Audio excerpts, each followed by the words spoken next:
Class 10th का science का chapter number 1 जिसका नाम है केमिकल रिएक्शंस एंड इक्वेशंस, इस चैप्टर की एक्टिविटी 1.9 को डिस्कस करते हैं। नेक्स्ट टॉपिक हमारे पास है एक्टिविटी 1.9। हमारी साइंस के बुक के अंदर जो एक्टिविटी 1.9 है उसे हमने डिस्कस करना है। चलो स्टार्ट करते हैं, फर्स्ट पॉइंट पे आते हैं। Take 3 iron nails and clean them by rubbing with sand paper. देखो, फर्स्ट पॉइंट में ये बोला जा रहा है कि आपने 3 आयरन के नेल्स को लेना है। अगर आपके पास आयरन नेल्स नहीं है तो आयरन का कोई भी छोटे छोटे पीसेज है ना, उससे भी बात बन जाएगी। बस आपने इस बात का ध्यान रखना है कि आयरन के पीस के ऊपर पेंट नहीं लगा हुआ होना चाहिए। आमतौर पे जो आयरन की चीज़ें आपके घर के अंदर होंगी या कहीं पर भी होंगी ना, उनके ऊपर ना पेंट कर देते होते हैं, तो वो नहीं चलेगा। हमें प्योर आयरन का पीस चाहिए जिसके ऊपर पेंट नहीं होना चाहिए। तो आपके पास अगर आयरन नेल्स हैं फिर तो ठीक है, वरना कोई भी ऐसा छोटा सा आयरन का पीस जिसके ऊपर पेंट नहीं है, उससे भी हमारा एक्सपेरिमेंट हो जाएगा। अब देखो, ये कह रहे हैं कि आयरन नेल्स आपने ले लिए, अब आपने ना उसको सैंड पेपर से रब करना है। ये आयरन के पीसेस को सैंड पेपर से रब करके साफ करने के लिए इसलिए बोला जा रहा है क्योंकि आयरन के पीस को अगर आप हवा में ऐसे रख दोगे ना, आप ऐसे रख दो, तो हवा के अंदर ऑक्सीजन गैस प्रेजेंट है और हवा के अंदर मॉइस्चर भी होता है, मतलब वाटर वेपर्स भी प्रेजेंट होते हैं। तो आयरन एयर के अंदर जो ऑक्सीजन और मॉइस्चर वाटर वेपर्स प्रेजेंट है ना, उनके साथ रिएक्ट कर जाता है और रिएक्शन की वजह से आयरन के पीसेस के सरफेस के ऊपर रस्ट की एक पतली सी लेयर बन जाती होती है। तो अगर ये जो आयरन के नेल्स हमने लिए हैं, इनके ऊपर रस्ट की थोड़ी सी लेयर बन गई है ना, तो उस लेयर को हटाने के लिए इसको सैंड पेपर से रब करने के लिए बोला जा रहा है। क्लियर हो गया आपको फर्स्ट पॉइंट? डायग्राम में देखो, ये हमारे भाई साहब जो कार के ऊपर खड़े होकर डेंजरस योगा कर रहे हैं, ये 3 बड़े बड़े आयरन के नेल्स को लेके आ गए हैं और दूसरे भाई साहब के हाथ में सैंड पेपर है। तो सैंड पेपर से पहले ये आयरन के नेल्स के सरफेस को हर जगह से रब करके क्लीन कर देंगे कि अगर आयरन एयर के अंदर जो ऑक्सीजन गैस प्रेजेंट है और एयर के अंदर जो मॉइस्चर प्रेजेंट है, जो वाटर वेपर्स प्रेजेंट है, उसके साथ रिएक्शन की वजह से अगर इसके आउटर सरफेस के ऊपर रस्ट की लेयर बन गई होगी ना, तो वो रस्ट की लेयर को उतार देंगे। क्लियर हो गया? तो ये फर्स्ट पॉइंट हमारा कंप्लीट हो गया। आगे चलें। ये फर्स्ट पॉइंट को मैंने आंसर भी लिख दिया है कि रब करने के लिए क्यों बोल रहे थे।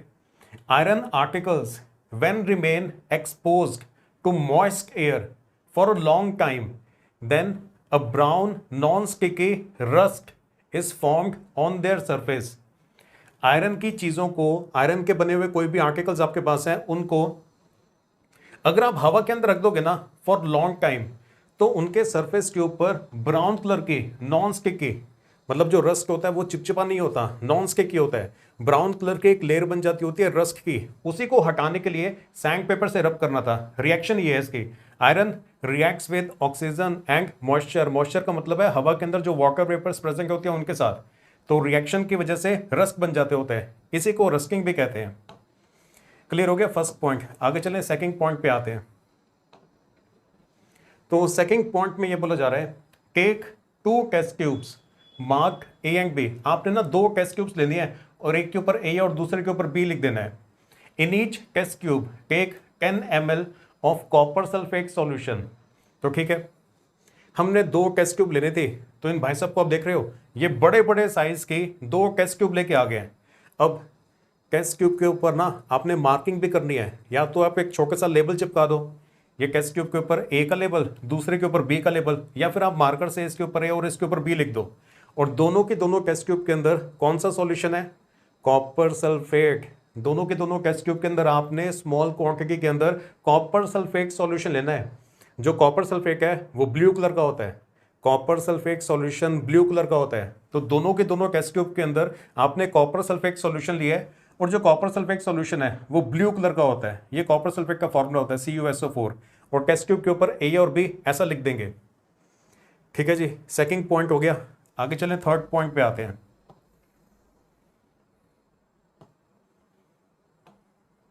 थर्ड पॉइंट में कह रहे हैं, tie 2 iron nails with a thread.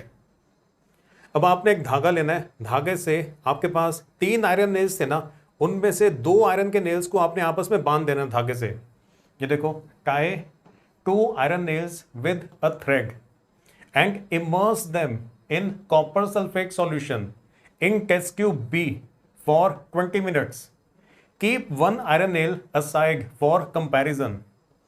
आपके पास स्टार्टिंग के अंदर 3 आयरन नेल्स है ना, 3 में से एक को तो आपने साइड में रख देना है। ये देखो ये वाले जो भाई साहब हैं वो एक आयरन नेल को, तीसरे आयरन नेल को आराम से पकड़ के बैठे हुए हैं।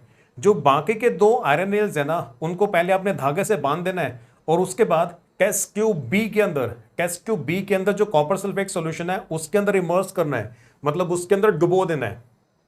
आपके पास 2 टेस्ट ट्यूब थी, ए और बी, दोनों के अंदर ही कॉपर सल्फेट सॉल्यूशन था। डायग्राम में देखो ये हमारे टेस्ट ट्यूब ए है, इसके अंदर कॉपर सल्फेट सॉल्यूशन है, इसको एज इट इज ही रखना है, इसके अंदर नहीं आपने डिप करना आयरन के नेल को। ये जो टेस्ट ट्यूब बी है ना इसके अंदर आपने 2 आयरन नेल्स को इमर्स कर देना है, इसके अंदर डुबो देना है, और जो तीसरा आयरन नेल है उसको आपने साइड पर ऐसे ही रखना है। कंपैरिजन में बाद में काम आएगा।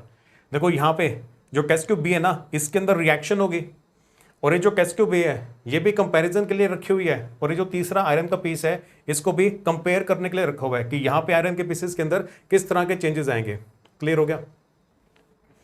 तो मैं आपको बता दूं कि आयरन के नेल्स को जब कॉपर सल्फेट सॉल्यूशन में डिप करेंगे तो क्या होगा। ये देखो ये जो टेस्ट ट्यूब बी है इसमें सॉल्यूशन कौन सा है, copper sulphate. Copper sulphate solution कौन से कलर का होता है, ब्लू कलर का होता है। और टेस्ट ट्यूब बी के अंदर आपने किसको डिप किया है, आयरन नेल्स को, मतलब आयरन के पीसेस को डिप किया है। जो आयरन है ना वो कॉपर से ज्यादा रिएक्टिव है, iron is more reactive than copper, so it will displace copper from the copper sulphate solution. क्योंकि आयरन कॉपर से ज्यादा रिएक्टिव है तो आयरन कॉपर को कॉपर सल्फेट के सॉल्यूशन में से डिस्प्लेस कर देगा, मतलब कॉपर की जगह पे खुद आयरन आ जाएगा। ये वाला जो सॉल्यूशन है ना जैसे डिप करेंगे ना तो यहाँ पे रिएक्शन होनी स्टार्ट हो जाएगी। आयरन कॉपर से ज्यादा रिएक्टिव है, जब ज्यादा रिएक्टिव एलिमेंट को कम रिएक्टिव एलिमेंट के सॉल्ट सॉल्यूशन में डाला जाता है ना तो डिस्प्लेसमेंट रिएक्शन होती है। जो ज्यादा रिएक्टिव एलिमेंट है वो कम रिएक्टिव एलिमेंट को डिस्प्लेस कर देता है उसी के सॉल्ट सॉल्यूशन में से। क्योंकि आयरन कॉपर से ज्यादा रिएक्टिव है तो आयरन कॉपर को हटा देगा और खुद कॉपर की जगह पे आ जाएगा। ये देखो ये वाली रिएक्शन होगी। ये हमारे पास आयरन है और ये हमारे पास कॉपर सल्फेट का सॉल्यूशन है। अब आयरन कॉपर से ज्यादा रिएक्टिव है तो ये कॉपर को हटा के खुद कॉपर की जगह पे आ जाएगा। ये जो कॉपर सल्फेट का सॉल्यूशन है ना वो धीरे धीरे आयरन सल्फेट मतलब फेरस सल्फेट के सॉल्यूशन में कन्वर्ट होना स्टार्ट हो जाएगा। ये कॉपर को यहां से हटा दिया जाएगा तो कॉपर अलग हो जाता है। ये देखो ये कॉपर अलग हो जाता है और जो सॉल्यूशन है वो आयरन सल्फेट मतलब फेरस सल्फेट का सॉल्यूशन बनना स्टार्ट हो जाएगा। क्लियर हुआ? जो कॉपर सल्फेट है वो ब्लू कलर का होता है और जो आयरन सल्फेट का सॉल्यूशन है, आयरन सल्फेट लिखो या फेरस सल्फेट लिखो एक ही बात है, वो ग्रीन कलर का होता है, हल्के ग्रीन कलर का होता है, बहुत ज्यादा डार्क ग्रीन कलर का नहीं होगा।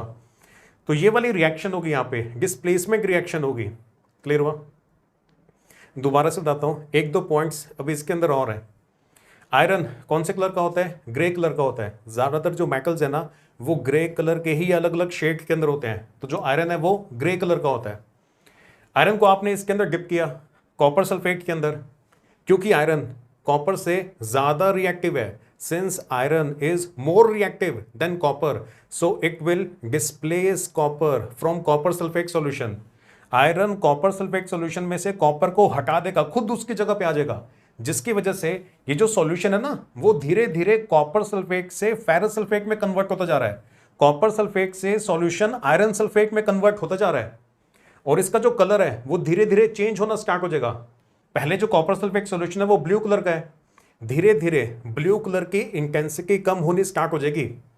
अगर आप यहाँ पे आयरन को स्मॉल क्वांटिटी में डालोगे ना, आयरन का थोड़ा सा पीस डालोगे तो ये कॉपर सल्फेट का सॉल्यूशन जो है उसके ब्लू कलर की इंटेंसिटी कम हो जाएगी। अगर आप ज्यादा आयरन के पीस को डालोगे, ज्यादा बड़े आयरन के पीस को डालोगे तो ब्लू कलर की इंटेंसिटी और भी ज्यादा कम हो जाएगी। और अगर आपने सफिशिएंट क्वांटिटी में आयरन को डाल दिया ना इसके बीच में तो फिर कलर में कंप्लीट चेंज आ जाएगा। ये ब्लू कलर से चेंज होकर ग्रीन कलर में कन्वर्ट हो जाएगा। यहाँ पे पूरा का पूरा सॉल्यूशन आयरन सल्फेट का हो जाएगा और ग्रीन कलर आपको नजर आएगा। स्टार्टिंग में ब्लू कलर का था, चेंज होके पूरा ग्रीन कलर का हो जाएगा। ब्लू कलर से चेंज होके ग्रीन कब होगा? जब आप आयरन को लार्ज क्वांटिटी में डालोगे। अगर आप आयरन का छोटा सा पीस डालते हो तो ब्लू कलर थोड़ा सा फेड हो जाएगा। अगर आप आयरन के ज्यादा पीसेस को डालोगे तो ब्लू कलर अच्छे से फेड हो जाएगा, लाइट ब्लू हो जाएगा। अगर आपने ज्यादा क्वांटिटी में आयरन डाला ना, तब ये पूरा का पूरा सॉल्यूशन कॉपर सल्फेट से आयरन सल्फेट में कन्वर्ट हो जाएगा, तब ब्लू कलर कंप्लीटली चेंज होकर ग्रीन हो जाएगा। क्लियर हो गया? तो ब्लू कलर पूरी तरह से चेंज होकर ग्रीन होगा या नहीं होगा, वो इस बात पे डिपेंड करता है कि आपने आयरन प्रॉपर क्वांटिटी के अंदर बीच में डुबोया था या नहीं। क्लियर है? एक और चीज इसमें बाकी है, जब आयरन कॉपर को डिस्प्लेस कर देता है ना, तो जो डिस्प्लेस्ड कॉपर के पार्टिकल्स हैं वो ये आयरन के पीस के ऊपर ही जाके चिपक जाते हैं। तो ये जो आयरन था वो ग्रे कलर का होता है ना, जब आपने डुबोया था इसके बीच में, तो आयरन का जो पीस है वो ग्रे कलर का था। 20 मिनट्स के बाद जब आप इसको बाहर निकालोगे ना, तो आप देखोगे कि आयरन के पीस के चारों तरफ एक रेडिश ब्राउन कलर की ना कोटिंग आ गई है। वो जो रेडिश ब्राउन कलर की कोटिंग आ गई है वो इसलिए आ गई है क्योंकि जो डिस्प्लेस्ड कॉपर था वो इसी आयरन के पीस के ऊपर जाके चिपक जाता है। तो जो कॉपर है ना वो रेडिश ब्राउन कलर का होता है, तो यहाँ पे रेडिश ब्राउन कलर की या ब्राउन कलर की जो कोटिंग आ जाएगी ना जब इसको बाहर निकालोगे, वो इसलिए है क्योंकि कॉपर के पार्टिकल्स उस आयरन के पीस के ऊपर जाके चिपक गए हैं। क्लियर हो गया? इतनी बार बोल दिया, अब तो क्लियर हो गया होगा। रिएक्शन अच्छे से याद होनी चाहिए आपको, सुपर इंपॉर्टेंट है ये, डिस्प्लेसमेंट रिएक्शन का एग्जाम्पल है। अच्छा, एक और बात है इसमें, ये 2 टेस्ट ट्यूब ली थी ना, पहले वाले टेस्ट ट्यूब के अंदर भी कॉपर सल्फेट सॉल्यूशन था, दूसरी वाले टेस्ट ट्यूब में भी कॉपर सल्फेट सॉल्यूशन था। टेस्ट ट्यूब बी के अंदर दोनों आयरन के पीसेस को डिप किया था, टेस्ट ट्यूब ए को एज इट इज ही रख दिया था। वो इसलिए रखा था ताकि कलर में जो चेंज आ रहा है ना उसे कंपेयर कर सके।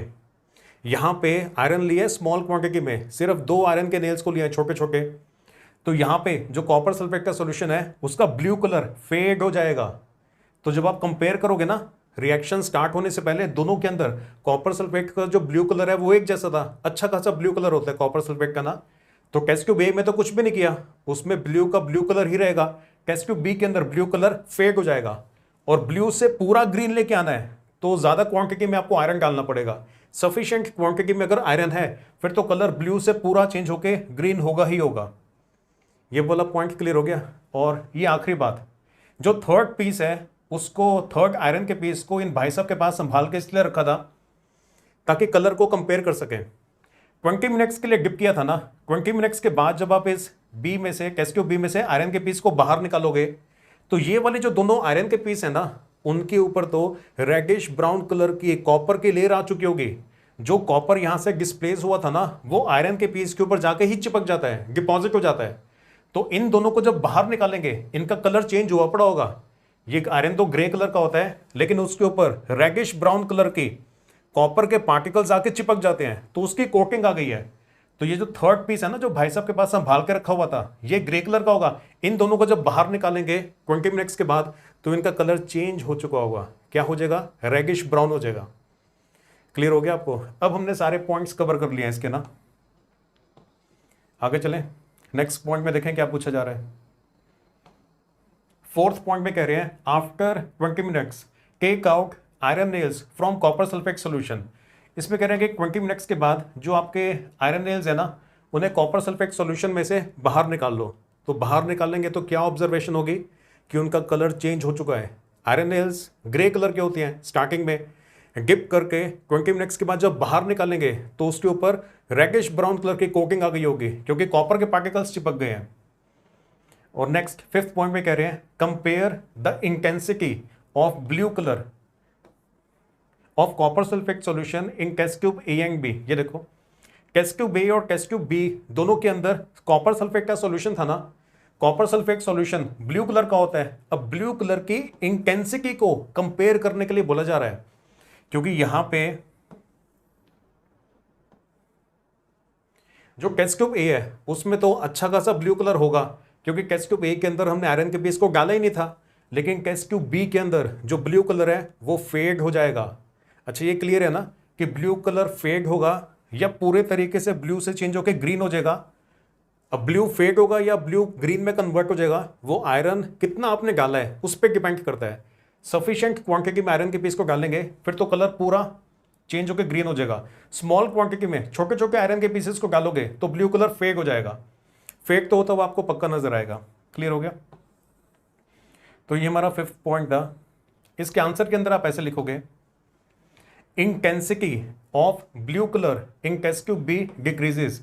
ये जो ब्लू कलर है ना, ब्लू कलर की जो इंटेंसिटी है वो डिक्रीज हो जाती है, ब्लू कलर धीरे धीरे फेड होना स्टार्ट हो जाएगा।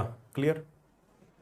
If quantity of iron immersed in test tube B is increased, अगर आप आयरन की कितनी क्वांटिटी टेस्ट ट्यूब बी में डाली है, अगर आप उसे इंक्रीज करोगे ना, then colour of solution in test tube B will change from blue to green. ज्यादा क्वांटिटी के अंदर आयरन आपने डाल दिया तो कलर ब्लू से चेंज होके पूरे तरीके से ग्रीन में कन्वर्ट हो जाएगा। ओके, नेक्स्ट 6th पॉइंट पे आते हैं। Also compare the colour of iron nails dipped in copper sulfate solution with the one kept aside। एक आयरन के पीस को अलग से रख दिया था, अब उसके कलर को भी कंपेयर करने के लिए कह रहे हैं। ये वाला पॉइंट हमने डिस्कस कर ही लिया है। जो आयरन का पीस साइड पे रखा हुआ था वो ग्रे कलर का था, ग्रे कलर का ही रहेगा।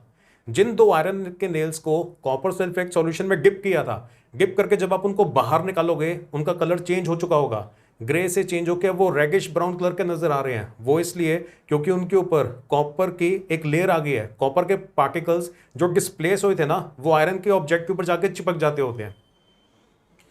The iron nails dipped in copper sulphate solution when taken out have a reddish brown coating on their surface. जो आयरन के नेल्स आपने डिप किए थे कॉपर सल्फेट सॉल्यूशन के अंदर, जब आप उनको बाहर निकालोगे तो उनके ऊपर रेडिश ब्राउन कलर की कोटिंग आ गई होगी। क्लियर? क्योंकि कॉपर के पीसेस जाके चिपक गए हैं, पार्टिकल्स जाके चिपक गए हैं। तो ये हमारी एक्टिविटी कंप्लीट होती है। ऑब्जर्वेशंस अगर आपने लिखनी है तो ऑब्जर्वेशन में आप ये लिखोगे, फर्स्ट पॉइंट में ये आएगा, iron is more reactive than copper, so iron displaces copper from copper sulphate solution. ये सुपर इंपॉर्टेंट पॉइंट है। Iron is more reactive than copper, so iron will displace copper from the copper sulphate solution. जो ज्यादा reactive element होता है वो कम reactive element को उसी के सॉल्ट सॉल्यूशन में से डिस्प्लेस कर देता होता है, और इस तरह की रिएक्शन को बोलते हैं डिस्प्लेसमेंट रिएक्शन। सुपर इंपॉर्टेंट है ये। सेकंड पॉइंट पे आते हैं। ऑब्जर्वेशन में सेकंड पॉइंट में आप ये लिखोगे, the colour of solution changes from blue to green.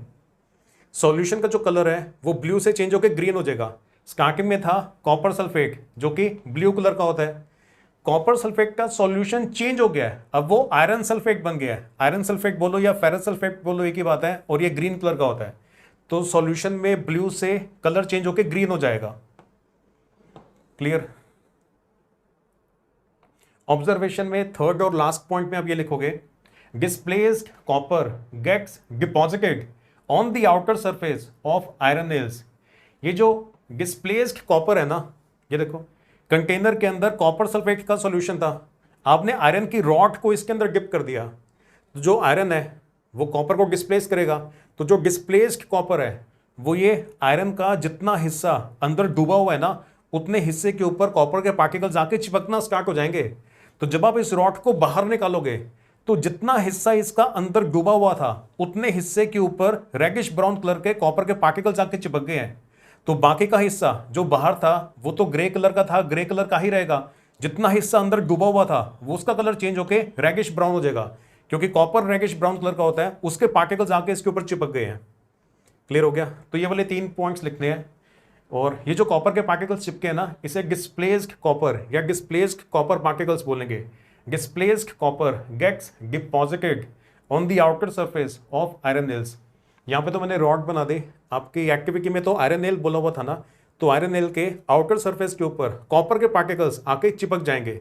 जितना हिस्सा पानी के अंदर डूबा हुआ होगा ना, पानी में नहीं, कॉपर सल्फेट के सॉल्यूशन में, जितना हिस्सा कॉपर सल्फेट के सॉल्यूशन के अंदर डूबा हुआ होगा, सिर्फ उतने हिस्से के ऊपर ये कॉपर के पार्टिकल्स आके चिपक पाएंगे। तो सिर्फ उतने हिस्से का कलर चेंज होके रेडिश ब्राउन हो जाएगा। वैसे जो आयरन है वो ग्रे कलर का होता है, जो डूबा हुआ पोर्शन है सिर्फ उतने पोर्शन का कलर चेंज होके रेडिश ब्राउन होगा। इतनी बार बोल दिया, अब तो क्लियर हो ही गया होगा। अगर आप यहां तक पहुंच गए हो तो प्लीज वीडियो को लाइक कर देना और चैनल को सब्सक्राइब कर लो।